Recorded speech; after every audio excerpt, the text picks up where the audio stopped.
En tiempos en que hemos delegado decisiones, criterios e incluso compañía en sistemas que no sienten ni aman, algo silencioso va ocurriendo. Estamos dejando de ejercitar aquello que nos vuelve humanos. No es nuevo.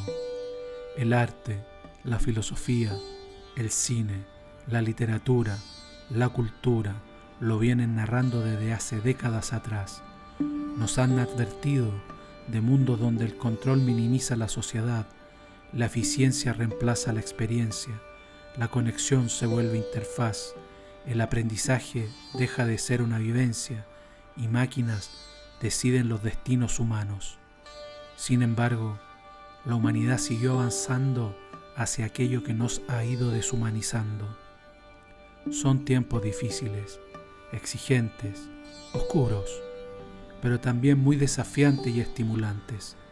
Estamos ante una gran disyuntiva. ¿Elegimos automatizar la vida o volvemos a lo que nos hace humanos? Amar, sentir y equivocarnos, como solo los humanos lo podemos hacer. Soy Felipe Monsalve y los invito a una nueva temporada de Homeostasis Live.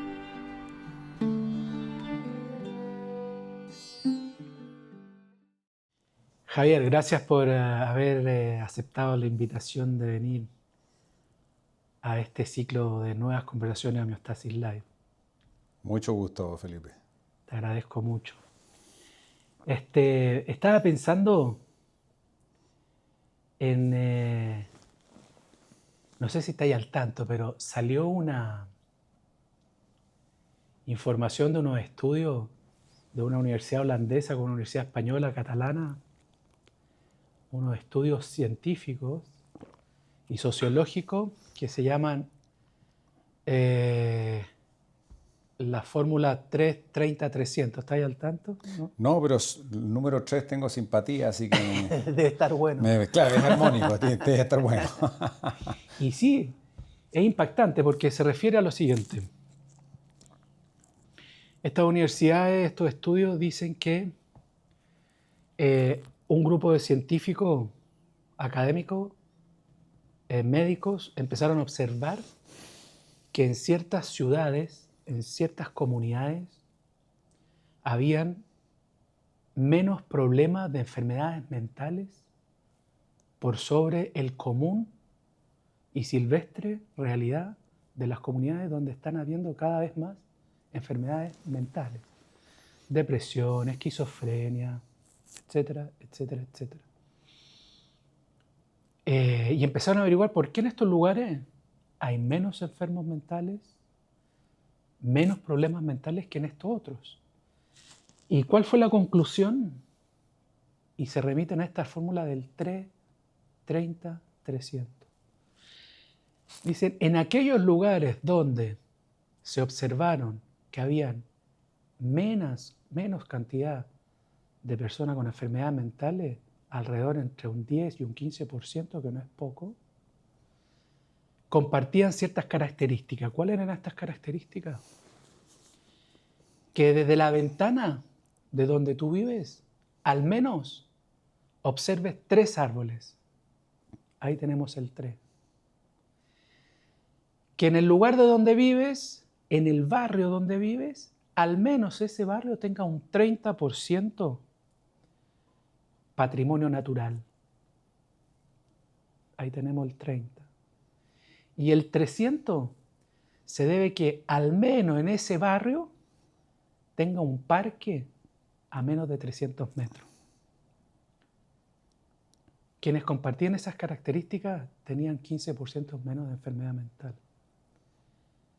La pregunta es, ¿y cuál es la realidad en verdad? Estamos frente a un problema.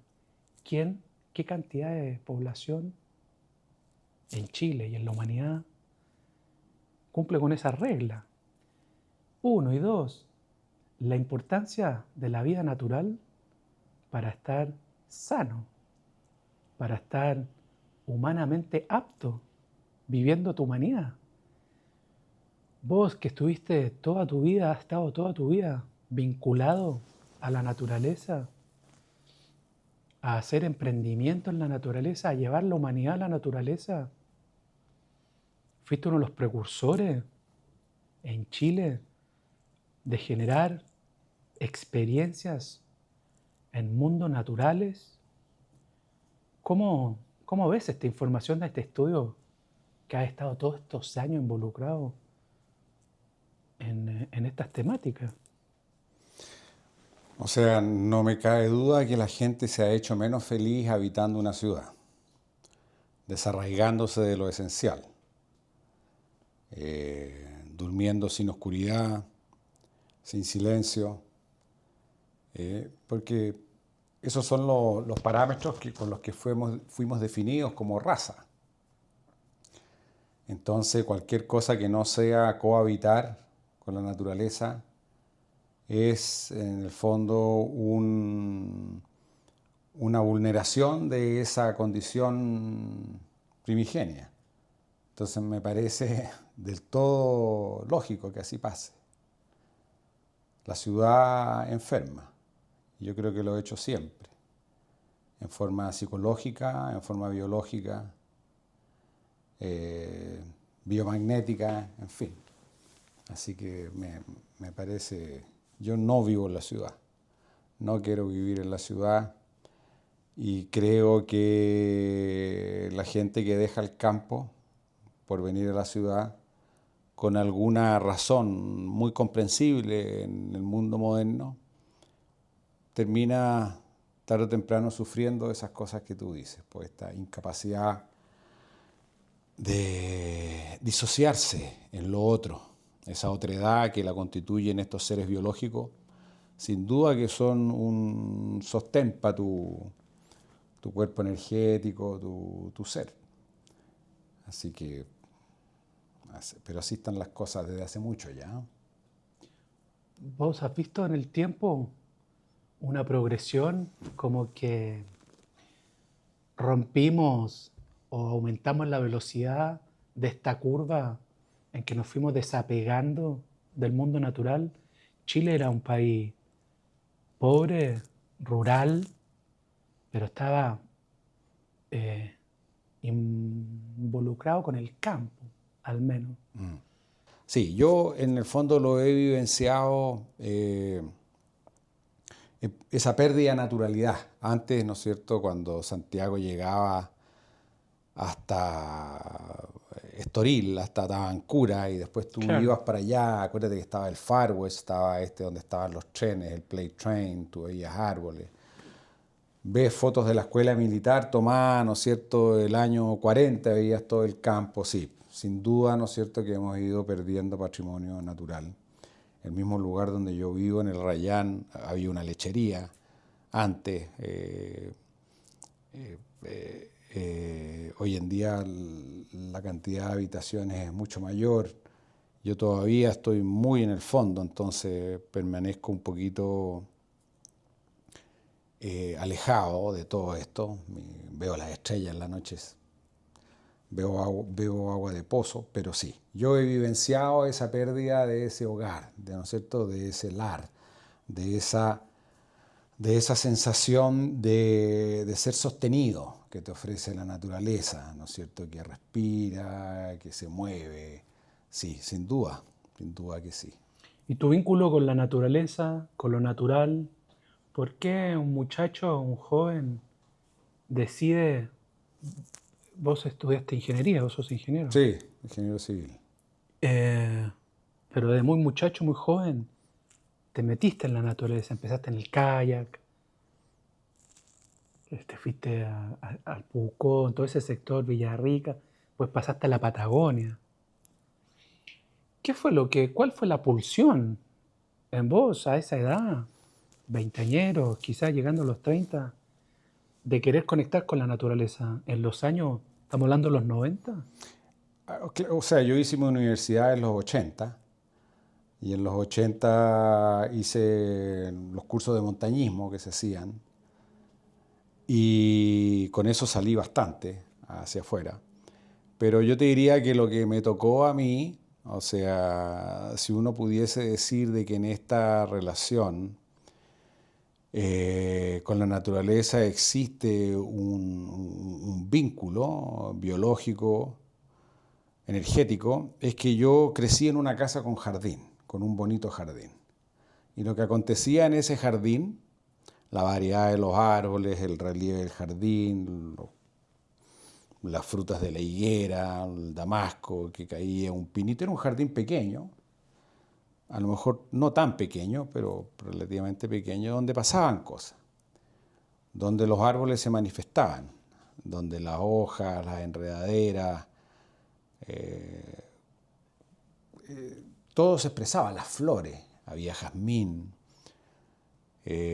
habían olores, se sentía la humedad del piso, tú veías la lluvia caer, golpear, rebotar en el pasto, sentías el pasto húmedo cuando jugábamos con mis hermanos en el pasto, yo sentía el olor a tierra. Bueno, esa sensualidad, esa experiencia sensual que te da la tierra, o sea, las experiencias sensuales te las dan en general en ese nivel de intercambio energético las cosas que son vivas, lo vivo con lo vivo. Y, o sea, es distinto hacer unos pull-ups en el gimnasio que hacerlos en el pasto. O sea, yo, de preferencia, prefiero hacer mi entrenamiento en el pasto, arriba y oler el pasto. Además que el pasto huele distinto según la época del año y tener toda ese influjo sensorial. Yo creo que eso es muy determinante. O sea, eso fue muy definitivo en mí. Yo también creo que tiene que ver también con alguna especie de patrimonio emocional que uno hereda de los antepasados, ¿no es cierto? Mi papá no tanto, pero mi abuelo fue un hombre de campo que hizo actividad de campo, mis dos abuelos. Entonces yo me imagino que algo también va por ahí. Seguro. Pero yo considero que es muy, muy esencial el jardín, el haber vivido de pequeño, de guagua, de haber dado tus primeros pasos no en una losa de hormigón, sino que en un pasto oloroso. Yo creo que por ahí hay una semilla que se te instala. ¿Y qué causó en vos, en ti? ¿Tenés alguna noción de que cuando empezaste a acceder a la naturaleza mayor ya, que algo se haya instalado en vos, como que hubo un punto de no retorno? Yo aquí quiero estar, aquí quiero ser. Ni idea si te sucedió, pero pienso. Sí, me sucedió. ¿Te sucedió algo así? Sí, claro. Hay un momento definitivo. Hay experiencias que son definitivas, que marcan. Y yo tuve esas experiencias como a los 27, 28 años. Y yo diría que más que la experiencia del cerro, ¿no es cierto?, de la montaña, fue esta experiencia del río, a la que fui llevado, ¿no es cierto?, por una amiga, que fue también mi profesora, y que compartí con otros amigos, con los que finalmente después hicimos un grupo y constituimos esta empresa.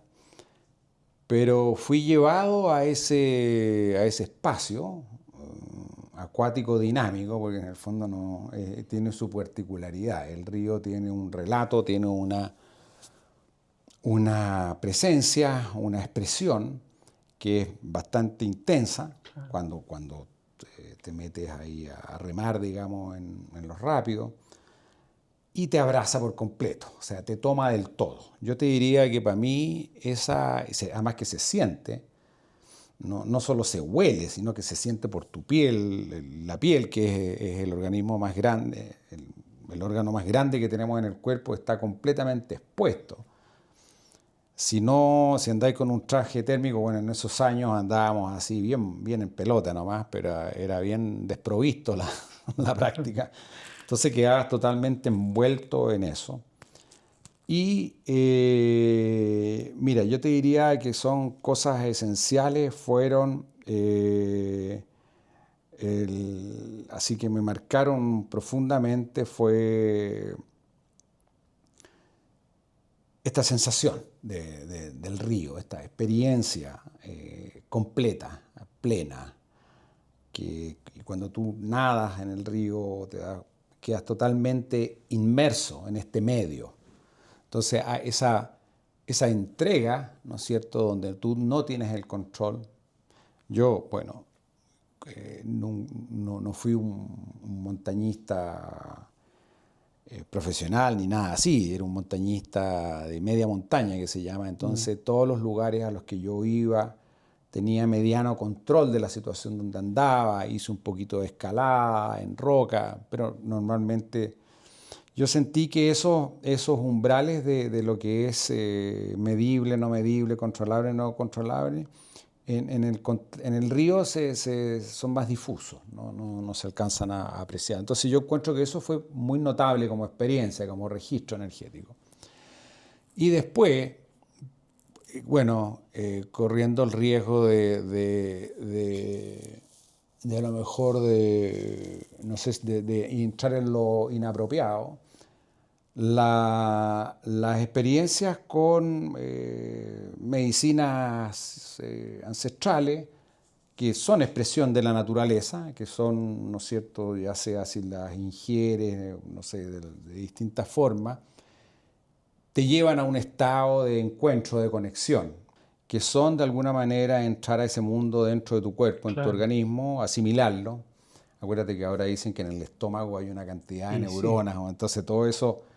Entonces yo te diría de que eso, cerca de los 30 años, también fue muy importante.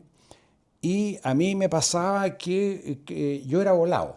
O sea, yo tenía este jardín que te digo de mi infancia que viví.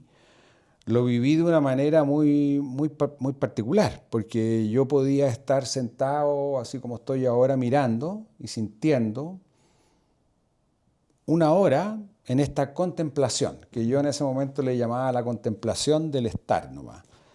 Y hoy, después, en la medida que fui avanzando en años, me di cuenta que eso era una meditación, pero una meditación, ¿no es cierto?, con los ojos abiertos, y no en loto, no en posición de loto, sentado como estoy ahora, pero yo pasaba. Entonces eso me dio ese estado de contemplación de aquí y ahora, me permitió asimilar y ver cosas y mi imaginación volaba. Entonces yo creo que además de todo yo me di tiempo para estar. O sea, no siempre las relaciones que uno a veces tiene en el mundo natural van acompañados de mucho movimiento. Vas caminando, vas trotando, vas en bicicleta, vas remando, vas esquiando a una velocidad. A mí me gustó mucho eso de estar quieto, de esa quietud definitiva, observando ese jardín, y de pronto tu mente se inunda con cosas, con posibilidades, las nubes te empiezan a sugerir cosas. La luz va cambiando sobre la montaña, entonces te va mostrando cosas. Y yo también creo que visualmente tuve yo también una inducción a este mundo. Así que esos momentos definitivos que tú dices, sí, seguro que lo hubieron. ¿Inducción igual / revelación? ¿Algún tipo de...? O sea, sí. Pues, ¿una bajada, una canalización? Definitivamente. Yo siento, tengo el registro de haberle hecho el amor a un árbol. Por ejemplo. Claro, y donde veo salido de mi cuerpo, ¿no es cierto?, haberme convertido en un haz de luz, ¿no? Tengo muchas de esas ¿región metropolitana, claro, o Patagonia? ¿Ah? ¿En Patagonia, región metropolitana? Mira, en el Valle del Elqui, fuera de Chile, en Patagonia, en distintos lugares, que en el fondo son como muy íntimas como para contártelas, sí, así pero existen. De golpe y porrazo. Claro, de golpe y porrazo, pero... Bueno, tanto es así que dicen así que hay lugares, ¿no es cierto?, en que yo doy fe de eso. O sea, yo siento que hay lugares que tienen una vibración, un tono, que favorece cierta apertura, llamémoslo así. Porque nosotros, ¿no es cierto?, somos estas almas que están contenidas en estos cuerpos que vamos caminando, con las que nos interrelacionamos. Pero da la sensación que hay espacios en los que la vibración hace que como que se adelgace tu piel y tú permees más hacia afuera. Y eso sin duda que provoca Estoy lleno de experiencias definitivas De como tu esa. estado Sí, alterado. está allí. O sea, yo creo que eso ha sido muy determinante en mi vida para haberla llevado como la he llevado, haberme encaminado por donde me encaminé. Pienso que a lo mejor podría haber sido más desenfadado de lo que he sido. Creo que igual yo siempre fui un tipo ordenado, Controlado. controlado, con obligaciones, pero ahora estoy como llegué según la segunda vuelta de Saturno, llegué al momento en que a lo mejor me puedo permitir un poquito más eso. Y sí, ahora te dije alterado, estaba alterado. Y me escuché a mí mismo en esta misma conversación muchos años atrás con un amigo jóvenes que discutíamos, decíamos estado alterado, pero no es el estado alterado, es el estado natural. El estado alterado en el que estamos adormecidos, man. El estado alterado es el estado natural que debiera estar como la verdadera naturalidad de la mente. Porque, ¿cuál es el estado alterado? ¿El estado adormecido o el estado despierto? ¿Cuándo estamos alterados? Porque uno tiende a que cuando está en un estado de percepción mayor, se le suele decir que está en un estado alterado. Cuando ese ser es el estado normal o natural de la mente, que para poder vivir en sociedad, no estoy juzgando ni diciendo si es bueno o malo, sino que cómo hemos ido adecuando los conceptos o las definiciones. A propósito de los estados alterados y de los estados controlados, pensaba también... Pero te hago una acotación sí, en eso. Mira, fíjate que yo creo que hay un todo integral, o sea que no existe esta disociación de que claro, estoy alterado, que estoy centrado. Nosotros tenemos hay una definición, que es el cuerpo biológico que nos contiene. Ese cuerpo tiene leyes mecánicas así que nuestra condición, el patrón en el que hemos tomado como humanos, claro, a lo mejor ha tomado un derrotero no tan sano como el que hubiera podido haber tomado si es que hubiéramos permanecido más cerca, más prístinos, ¿no es cierto? Más originales a lo que fuimos, en comunión con la naturaleza, ¿no es cierto? Pero da la sensación de que todo esto, lo que ha acontecido, ¿no es cierto?, es parte del programa, del software que nosotros mismos teníamos. Entonces creo que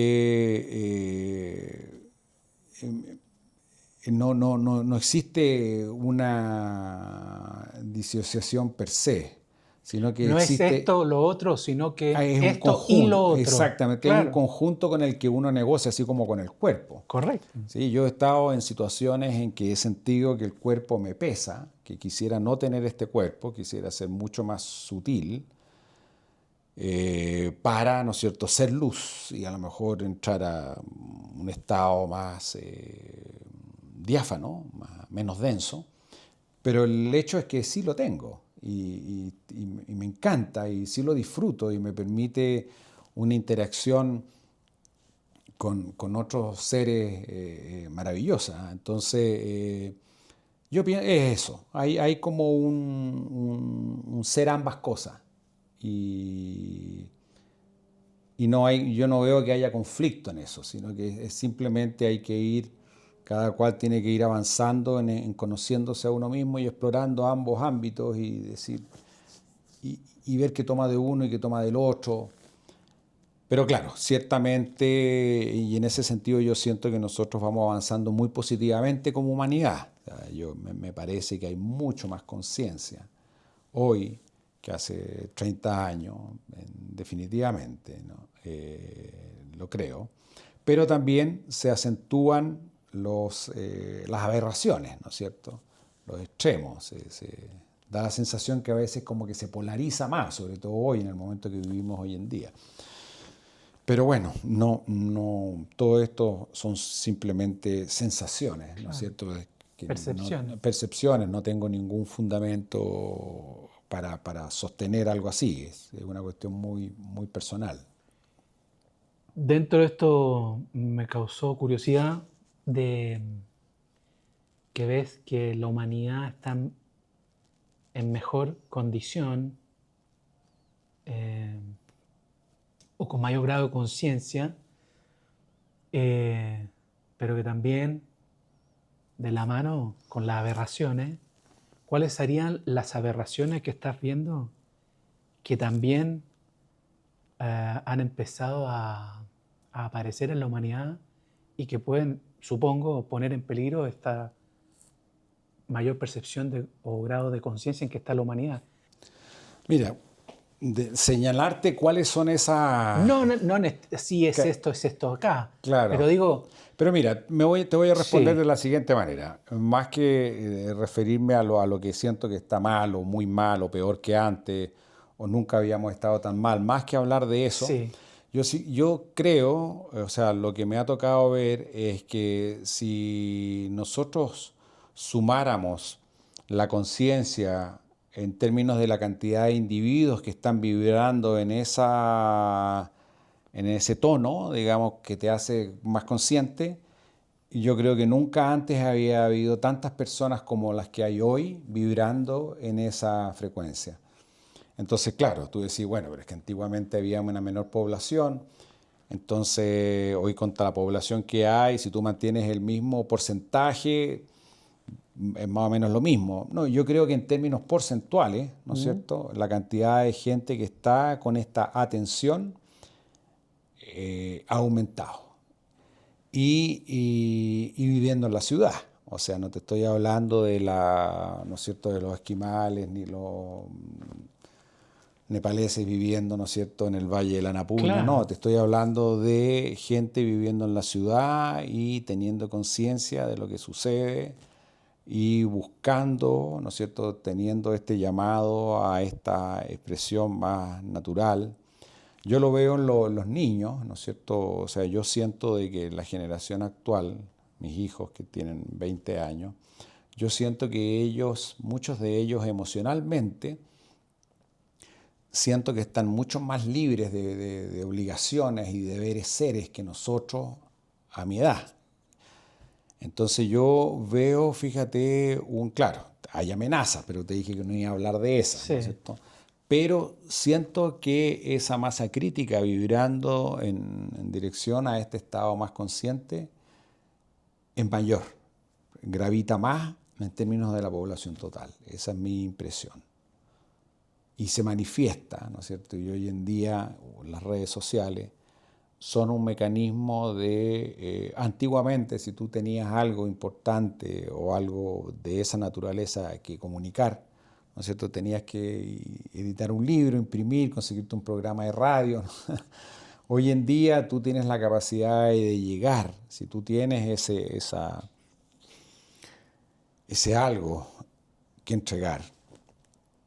La manera de entregarlo al mundo hoy en día es mucho más inmediata y expedita, y hay mucho más gente como pequeñas luces, ¿no es cierto?, pulsando y señalando cosas, haciéndote pensar. Así que simplemente en exposición a la comunicación de este tema hoy en día es mayor que nunca antes. ¿No veo un riesgo en la tecnología a estos grados de mayor conciencia a nivel planetario? ¿No ves que puedas estar esa misma tecnología que hipotéticamente y en la práctica sucede, te da mayor posibilidades de hacer, visualizar. Sin duda. Tiene un lado De que nefasto. puede ser de control total. Total que sí. Pero, no obstante, lo que se está edificando por ese lado negativo, por el otro lado positivo, también eso es mayor. Es mayor, no lo vas a poder agarrar. Es como no, claro, entonces, pero claro, hay un lado en la tecnología que me parece muy desenfrenado, muy desconectado de esto que estamos hablando, que tiene que ver más con el ser consciente. Y que puede dificultar, precisamente, Sí. que eso vaya desarrollándose a Mira, una mayor escala. estoy optimista. Sí. Estoy optimista respecto de eso. Y si lo llevamos al viaje del héroe, y en el comienzo me decías que tenías 62 años y hace un ratito me dijiste que quizás ahora y habías transitado tu viaje con ciertos controles, con la yegua, con la rienda firme. Con un programa, claro. Claro.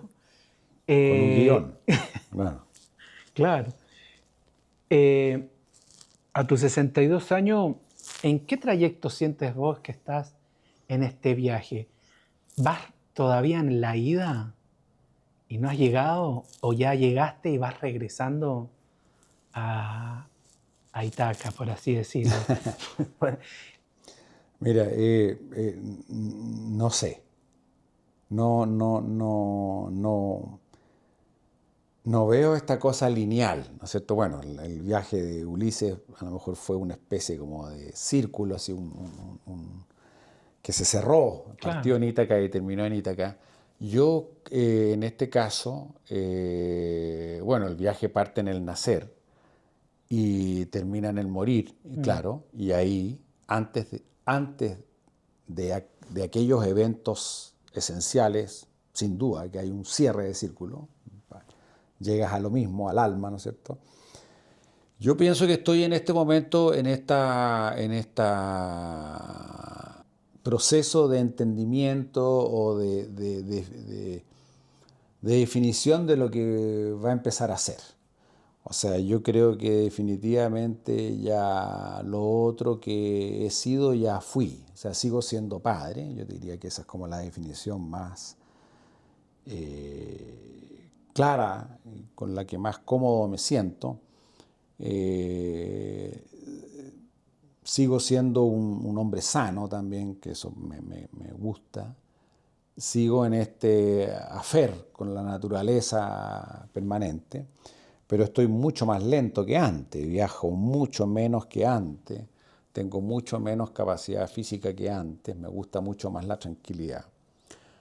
Y no, realmente no sé bien qué es lo que viene, estoy expectante. Mi barca se detuvo en un lugar y estoy sentado, así como te decía, que me sentaba en el jardín mirando el sudeste y ahí me venía una especie de contemplación. Yo estoy ahora en ese proceso de comprender en qué momento estoy, no estoy apurando ninguna definición, estoy fluyendo, como dicen, ¿no es cierto?, mis amigos músicos hippies, estoy fluyendo y atento a lo que se manifiesta, muy atento a lo que sucede dentro mío. Hay ahora cuando uno se detiene y empiezas a andar más despacio, cuando las vacaciones no necesariamente tienen que ver con ir a algún sitio, sino que en este caso con estar, bien estando en aquel lugar que te contiene, que te gusta estar, natural por supuesto, ahí desde esa quietud sentir qué es lo que baja a ti. Después, si tú estás atento, ¿no es cierto?, a personas que se cruzan en tu camino a ese mismo ritmo, y te detienes en ellos, puedes disfrutar de comprender, de ganar comprensión de cosas que le han sucedido a los otros. tú te das cuenta que en el fondo hay una pequeña comunidad de gente que llegaron a esta misma bahía donde, ¿no es cierto?, los Ulises dejamos nuestras barcas atadas por un rato mientras veíamos para dónde seguir, ¿no es cierto? La tentación de mirar el cielo está siempre, ¿no es cierto? Y de leer en las estrellas una ruta. Nada me gustaría más que eso, pero también a veces eso es una especie de evasión de este mundo que se ve más corpóreo, más terrenal, más material, más finito, más limitado. O sea, a mí muchas veces he tenido la tentación, ¿no es cierto?, de escaparme. Pero, así que, mira, en esta parte del viaje del héroe, no sé cómo llamarla, pero estoy con mi barca anclada en una bahía, esperando que sople algún viento de alguna naturaleza, esperando que se dibuje, ¿no es cierto?, la configuración de las estrellas para ver a dónde voy. Estoy así, en ese estado. Y en ese estado en que estás fluyendo, como dicen tus amigos, que te estás configurando, reconfigurando, viendo las estrellas, con esa sensación que dices de muchas veces tengo visitas de desaparecer, irme a un lugar que ni conozco, pero antes dijiste, me siento y me configuro y me veo como padre. Uh-huh. En esas lecturas previas que te decía, ¿cómo ha sido tu rol de padre? ¿Es un rol, tomaste un camino consciente, lo fuiste construyendo, se fue dando, fue mutando, fuiste distintas maneras de ser padre?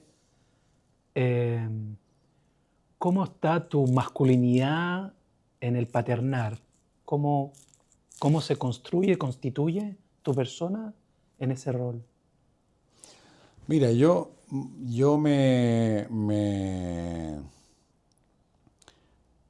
siento así, bien chileno, un padre choro. Yo creo que yo he sido un padre que claramente creció con la intención de señalarle a los hijos que los caminos son diversos, ¿no es cierto? Que el camino de la universidad es uno de los tantos caminos, que el conocimiento que se imparte en la universidad es uno de los tantos conocimientos, que no existe un camino como normalmente por el que te quieren llevar, ¿no es cierto? Esta Matrix te quiere llevar por un camino más definido. No, existen múltiples caminos. Y yo a mis hijos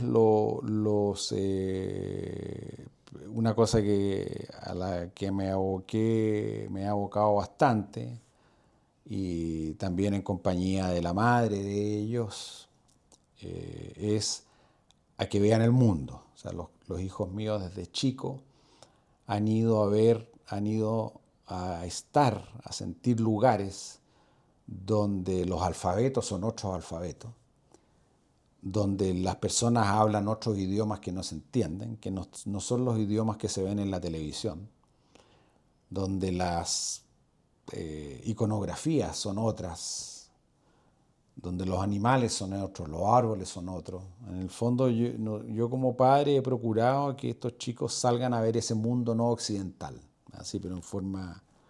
Y que el mundo occidental como que lo he dejado para que lo vayan a conocer ellos solos. O sea, yo creo que mi tarea estaba en encaminarlos a este mundo más desconocido y primitivo. El mundo formal más parecido al chileno, a esta cultura occidental en la que vivimos, es una cosa que ellos iban a tener acceso tarde o temprano. Entonces eso, llevarlos a ver ese mundo. Después que vivir en un lugar natural, donde se acuesten en la noche escuchando el sonido del estero que fluye, que tomen agua de pozo, que tengan mucho tiempo para estar afuera. Ellos a su vez me enseñaron a mí esta cultura de los animales. Yo con ellos aprendí a a tener estos compañeros. Los perros primero, y yo los gatos, que me dan una alergia tremenda, a pesar de que a mí me decían el gato en la universidad, y yo tenía una alergia, oye, con los gatos. Pero ahora salgo a regar en la noche al jardín y el gato me acompaña y es mi compañero el gato. Entonces ellos me trajeron los animales a mi vida y yo los quise instalar en este lugar donde anduvieran a pata pelada. Entonces los hijos míos sí han crecido silvestres. Yo en general he puesto atajo al tema médicos, vacunas, he tratado de controlar mucho eso, ese temor, ¿no es cierto?, inherente que existe, en que yo no soy capaz de sanarme, sino que alguien me tiene que sanar. Entonces yo he tratado de que ellos confíen en la capacidad de ellos mismos de sanar. Hay uno de los chicos míos que es surfista y he visto en su relación con el mar esa misma experiencia esencial que tuve yo también. Entonces eso es o sea, en el fondo es eso que cuando te preguntan, ¿te has fijado que normalmente en el mundo convencional te preguntan, bueno, ¿y tú qué haces? ¿Y tú qué eres? ¿Y tú cómo que dices tu profesión? Claro. Bueno, ahora, entonces estos cabros tienen estos múltiples dimensiones, donde son más de una cosa a la vez, todos ellos, los cuatro. Y así que yo creo que en este trabajo conjunto con las madres de los hijos, particularmente, ¿no es cierto?, de los tres últimos, ha sido un trabajo bien mancomunado a lograr que ellos tengan este desenvolvimiento más alternativo. La educación también es un tremendo tema. Y yo, me hubiera gustado que todos hubieran tenido una educación más alternativa. Me gusta la educación Waldorf, pero finalmente por distintas razones solamente la última terminó educándose en el sistema Waldorf. Pero ese es un tema, ¿no es cierto?, que los padres tenemos que cuestionarnos en forma bien potente y tomar parte, ¿no es cierto? Pero para poder apreciar eso tienes que ser informado, tienes que haber estudiado. O sea, en el fondo, no cualquier persona está en condiciones de entender lo que es una propuesta Waldorf si es que tú no lo has vivido o no lo has explorado por ti mismo antes. Y así que yo como padre siento que he hecho mi rol bien. Estoy todavía, me queda mucho. Después también siento que he sido un ejemplo de masculinidad, en donde he tomado riesgos. Ellos han visto que nosotros, creo que he señalado bien ese rasgo mío en la manera de no someterse al temor, ¿no es cierto?, a la oscuridad, a lo que está lejos, a lo que es desconocido, a lo que puede ser peligroso, pero también en esta capacidad de contener, de hacer, de resolver en el diario, de animarlos a explorar. Sí, siento que ese rol, además que lo disfruto tanto, es tan definitivo en uno, te da tanto propósito, que ha sido muy significativo para mí. Hoy en día que todas las otras cosas como que están en veremos, esta todavía se mantiene definitivo.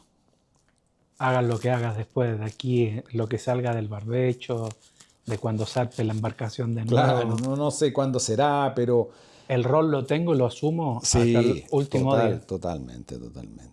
Ellos lo saben, Sí, claro. te tienen presente en sus Sí, vidas. sí. Y para mí, ahora estaba con mi hijo enfermo, para mí es o sea, la expresión amorosa del hombre a la hija mujer y al hijo hombre es importante de expresar, de hacer explícita. ese beso de buenas noches, hijo querido, buenos días, hijo querido, toma ahí está tu jugo de fruta con vitaminas, le puse polen esta mañana, le puse esta hierba inmuno que ayuda a despertar tu aparato inmunológico. Entonces yo transmito esas cosas, le estoy dando un brebaje que no está no venía en una caja rotulada, claro, ¿no es cierto?, sino que es una cuestión hecha con polvitos, donde ellos ven que son polvos, que son hierbas, son cuestiones. Entonces estoy transmitiendo ahí algo que ellos aprecian, que ven. La mañana hay una escotilla en la pieza, pum, le abro la ventana para que sientan el sonido del estero, que ahora está haciendo más frío. Entonces, la noche si se cierra, en la mañana les prendo olores, toda una cantidad de inciensos en la mañana, para que absorban no sean indiferentes a esas cosas. Entonces, eso es estímulo. Eso es estímulo. Eso está. Sí. Y sí. Es difícil igual en la sociedad moderna y en la ciudad vivir la masculinidad y la paternidad para quienes son padres de manera amorosa. En desafíos tan grandes que tiene la humanidad en este momento, ¿cómo poder resolverlo con una masculinidad tan fragmentada, tan empequeñecida, la que veo ahora? No se sabe bien si es padre o no es padre, si es amigo, si es proveedor o no es proveedor, si está o no está, si lo cuida o no lo cuida, si lo quiere o no lo quiere, o qué entiende ese hombre por cuidar, por querer, por proveer. Yo creo que uno de los actos esenciales para recuperar la masculinidad del hombre moderno es en recuperar su tiempo propio. El tiempo que no está hipotecado por el trabajo, por alguna empresa, recuperar ese tiempo para sí. Porque eso es lo primero. Si tú recuperas ese tiempo para ti, donde va a haber una fracción de ese tiempo que se lo vas a dedicar a tu cuerpo para tener un cuerpo sano, ¿no es cierto?, que te permita todavía jugar estos juegos, estos desafíos, subirte al árbol, tirarte el piquero en el río, sentir eso, porque con esas cosas va la sensualidad, ¿no? A mí me parece que las prácticas físicas hoy en día de gimnasio tienen muy poca sensualidad. Yo hablo de esta sensualidad que se percibe de este mundo natural, esa, que huele rico, que se siente, que tiene textura. Entonces yo pienso que en este varón que recupera su tiempo, ¿no es cierto?, para su cuerpo, para entender, para estudiar, para culturizarse, para escuchar a otros hombres, y tiene tiempo para atender a sus hijos, para hablarles de verdad, con la verdad, sin temor. No, aquí esto mejor no lo digo porque es inapropiado, no. Y lo más increíble de todo es que el padre que habla con la verdad es el padre que habla con la experiencia, de lo que él vivió, de lo que él sintió, por lo que él pasó. Entonces, si tú no tienes ese registro vivencial, es muy, muy difícil que por tu garganta exhales esa energía, esas palabras, esa entonación que sea captada por el hijo, porque tú no tienes la experiencia vivida. Entonces, yo creo que el hombre tiene que recuperar su tiempo para estar solo, para estar con estos amigos y entrar en conversaciones potentes, para plantearse desafíos, cruzar ríos, subir cerros, ¿no es cierto?, ir en búsqueda de lo que no está disponible, aventurarse con su familia. Eventualmente, ¿qué tal si cruzamos la cordillera y nos vamos a vivir a tal lugar y partimos una vida nueva? Porque allá tal cosa, porque qué sé yo. Entonces, este es un tema enormemente complejo y amplio, pero yo creo, desde donde yo estoy sentado ahora en este minuto, que recuperar el tiempo para ti, no tenerlo hipotecado porque tú pensabas que necesitabas asegurar ese bienestar, ¿no es cierto?, tu familia, tener ese nivel de ingreso. Si tú te liberas un poquito de aquello o arriesgas más en aquello, es muy importante. A mí me tocó arriesgar. Me tocó arriesgar. Claramente es más fácil arriesgar cuando uno está solo, te cuidas a ti mismo. Es más difícil cuando tienes que custodiar hijos y hay un sistema. Pero yo creo que ese es el primer desafío. Recupera tu tiempo para ti. No temas a ningún tipo de conversación. Crea en ti la experiencia vivida que te permita después nutrir a los tuyos. Entonces, vive aquello que quieres tú comunicar. Entonces, el tema del tiempo yo creo que ha sido uno de los flagelos más tremendos que se ha impuesto sobre... bueno, estoy hablando de los varones, ¿no es cierto? En este minuto, claro. Este tiempo hipotecado. Y eso llevaba a recuperar, creo yo, también lo tribal, ¿no? A propósito de lo que decía, los círculos de hombres. Sí. Estamos rodeados, llenos de información de los círculos de mujeres, que están divinos. Se hace mucho. Hay mucha conversación y se ha instalado este concepto de la sororidad dentro de las mujeres. No existe ese fenómeno en la masculinidad. Yo lo tengo. Y exactamente, hay algunos que tenemos, yo creo que eso círculos, sí, hay que impulsar esos círculos masculinos, desde la masculinidad. No para, bueno, cada cual hablará, pero yo pensaría que no es para hablar precisamente la formación de Colo-Colo con la Chile, cómo jugó el partido el fin de semana, o si me gusta el pisco, el whisky, o si vamos a jugar a la pelota mañana, cuánto hacete en la camiseta. Me parece que ese no es lo que yo estoy esperando de mis pares masculinos. Primero hay que buscar un círculo heterogéneo. Claro. No todos hacen lo mismo, ni tienen la misma edad, ni tienen la misma experiencia de vida, ni se dedican lo mismo, ni tienen lo mismo. La heterogeneidad es muy importante en ese círculo.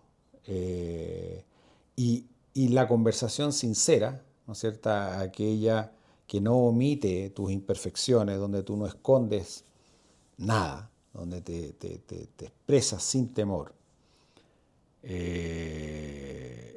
y escuchas con atención. Claro. Es muy rica. Yo he tenido mucha ganancia de ser parte de un círculo de amigos, de hombres. Y además que a veces hay cosas que uno quiere acometer que con esta compañía, ¿no es cierto?, se hace más fácil. ¿Con qué por conversar? Ser hombre en la actualidad uno atraviesa varios desiertos, digamos, varias dudas insondables, miedos. Uno echa de menos con quién poder conversar realmente estos miedos y estas dudas de ser padre, de ser proveedor, de cómo me permito ser yo, ¿viste? Hay un desafío también en poder ser uno en sociedades modernas, con una serie de roles también, subroles que tiene que saber acometer. Cómo yo puedo cumplir con todos los roles de que se esperan de mí en una sociedad que funciona de determinadas maneras, que está compleja, y dónde está la cabida para mi humanidad. Cómo poder transitarla en este mar de desafíos, digamos. Es complejo. Ahí uno extraña también voces que ya han podido pasar por el mismo camino. Así, mira, en realidad no tenés que irte por acá. O sea, te podés ir por acá, pero Andate por allá, doblale a la izquierda. Igual, mejor ándate por acá porque está bueno que lo hagáis. Porque no vaya a poder entender ni poder volver si no entráis por acá. Después vais a dar la vuelta, la vais a hacer más corta, pero te perdiste todo el viaje por este lado donde te va a permitir entender por qué teníais que tomar la curva antes y no hasta acá. Digo, si los hombres no tenemos esa instancia donde poder transmitirnos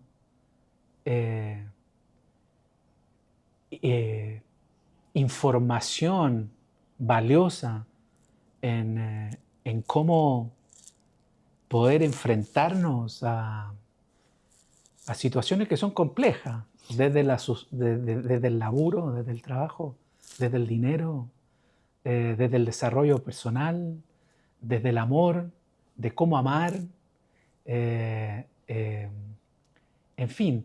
Y eso yo veo que cuesta, Sí, pues. no está. A veces incluso a veces sucede que en el seno de la familia, ¿no es cierto?, donde tú tienes tu rol tan definido y tienes de repente esta inquietud que empieza a nacer en ti, que se empieza a cunar en ti, a veces no eres comprendido, ¿no es cierto?, tu pareja, que necesita una estabilidad, ¿no es cierto?, que además que a veces existen diferencias de edad muy grandes entre uno y otro. Ambos son individuos que tienen distintos procesos de vida. Entonces además ocurre que a veces no hay eco en esa inquietud que tú estás viviendo, como también del otro lado hacia ti. O sea, Claro. Cada cual vive sus propios, ¿no es cierto?, situaciones, problemas, que a veces en el seno de la familia no pueden ser contenidos porque no está la recepción, o a veces, ¿no es cierto?, se puede plantear mal y genera inseguridad, en fin. Entonces, este círculo de hombres, ¿no es cierto?, te da esa contención, te crea esa oreja con la que tú ensayas una situación, la otra, una solución, la otra. Así que es muy importante, ¿no es cierto?, porque a veces en esta intimidad familiar no está en el espacio, puede generar... no está el horno para esos bollos. Exactamente, no está el horno para esos bollos, son distintos momentos, hay distintas prioridades. Y está bien que no sea Está bien, así. por supuesto. Cada cual, Por supuesto. cada maestrito con su librito. Bueno, gracias por venir, Javier. Gracias a ti, Felipe. Te regalo este librito que hicimos hace muchos años en una edición hermosa, de lujo que se llama, de mejor calidad. Aquí partió todo. Muchas gracias. Unos años atrás. Muchas gracias, lo recibo con mucho cariño. Con mucha admiración por el esfuerzo y por lo que hay aquí contenido. Muchas gracias. Homeostasis. Muchas gracias, Felipe. Gracias por venir, Javier. Muchas gracias a ti.